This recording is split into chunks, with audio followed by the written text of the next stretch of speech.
All right, time to get to that microscopic picture of matter that I know you've been waiting so patiently for the last, well, 9 or 10 days. The modern atomic model is, we call it modern because heaven knows in the 1800s and early 1900s it went through a series of revisions as people figured out what the pieces were that an atom was made of. Namely, a positively charged particle known as the proton, which has a mass that we call roughly 1 AMU. Now, an AMU is a very tiny mass. It's roughly 1.6 times 10 to the negative 24th grams. So if you think back to some of those prefixes we discussed, this would be in that yoctogram sort of area. So 1 AMU, basically the AMU defined as roughly the mass of a proton, and it has what we call a positive charge.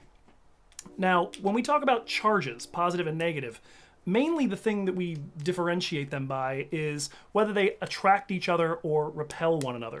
So the other major charged particle in an atom is called an electron. And an electron is negatively charged. So in general, negative charges repel one another. Positive charges repel one another. But positive and negative charges are going to attract each other. And as we start looking at chemical bonding, it's going to be very important for us to remember that these electrons are going to be at all times held near the protons because they are attracted to them. And the more protons you can get around them, the happier they generally are. Now, the electron is very, very, very small. This we said was 1 AMU. That's already pretty tiny. The electron is roughly 1/1800th of an AMU. Very, very small. And for a good long while, the general picture of the atom, for roughly about 30 years or so after these particles were discovered, was that it was a collection of protons with electrons surrounding them. And importantly, because of the fact that these things have the same charge, just opposite charges, but +1, -1, or plus a certain amount of charge, minus a certain amount of charge, it was important that there's actually an equal number of electrons to the number of protons. So if I draw 7 here, there should be 7 of those. Now there's one last particle that is discovered in the 30s that was actually a little harder to discover because it doesn't interact with electricity the same way that protons and electrons do because it is not charged. That particle is referred to as a neutron. It is also about 1 AMU in mass, but it's got no charge to it. And the neutrons hang out as well inside the nucleus. Now, because I'm specifically drawing a specific element, the one I've drawn here has the same number of neutrons as protons, but that does not have to be true because the neutron number is not meant to cancel out a charge the way the proton and the electron numbers are. And so this is your basic structure for an atom, and I'm just going to put a little dotted line around the outside of it here. The general model is that the electrons are in a cloud. They are moving very, very quickly. They are taking up almost no space. They are in a cloud surrounding this central bit right here. And what we call the central bit, which contains the protons and the neutrons, is the nucleus. And so when you hear things like nuclear magnetic resonance or nuclear energy, it's referring to this, to the nucleus. And notice, by the way, the order in which those letters come. It is not nucleus. The E and the U over here are after that. It's a cl in the middle of that. I implore you to say that correctly if you want to inspire confidence in your patients. Now, the nucleus of the atom contains those things. It is incredibly small. I haven't gotten anywhere near drawing it to scale right here. If I were to have a nucleus that was roughly the size of, let's say, a grape, then the atom would be approximately the size of a football stadium. That's an attempt at drawing a football stadium very quickly, but you get the idea right here. If the grape is the nucleus, a stadium is the full atom. So this is incredibly tiny, much more so than I've made it look right here. Now we've got a couple of ways we define elements by things known as atomic number and mass number and charge. And so I want to introduce, with respect to these, what those things mean. So you may have noticed when we looked at the periodic table earlier that the periodic table has a number. I'm going to bring this a little closer here. Has a number inside every one of those blocks. And in fact, they count nice and steadily from 1 up to 118. That number is what we call the atomic number.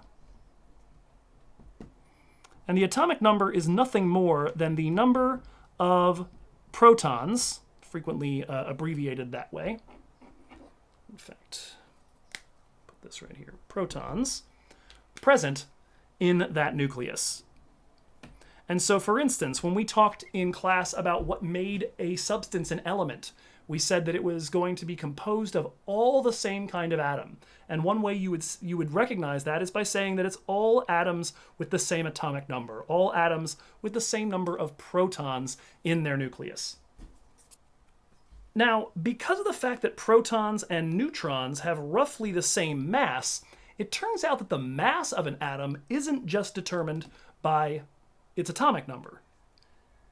Both of those things matter, and so there's another way that we talk about atoms. We refer to their mass number, and what the mass number is going to be is a sum. I warned you there was going to be a little tiny bit of math in this section, but it's the number of protons plus the number of neutrons.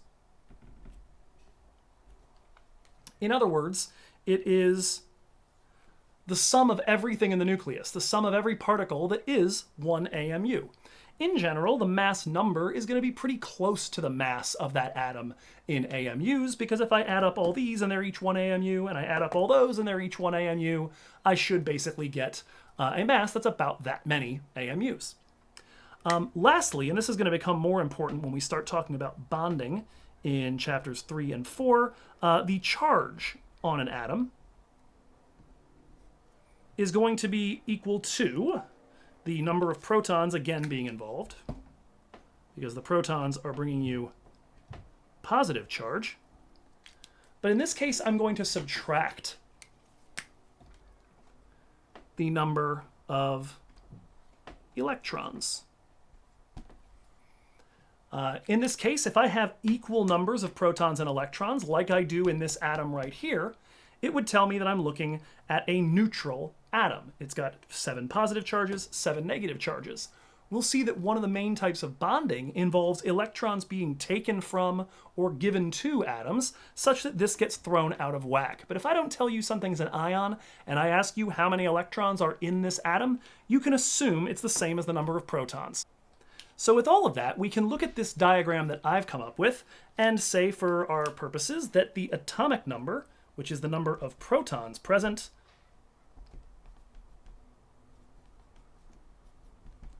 is 7 for this atom.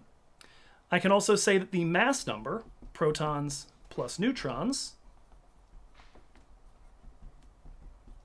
is 14. And I can say, let me scoot that just a little bit here, and I can say that the charge, which is protons minus electrons, is 0. Okay? That tells me a few things about this.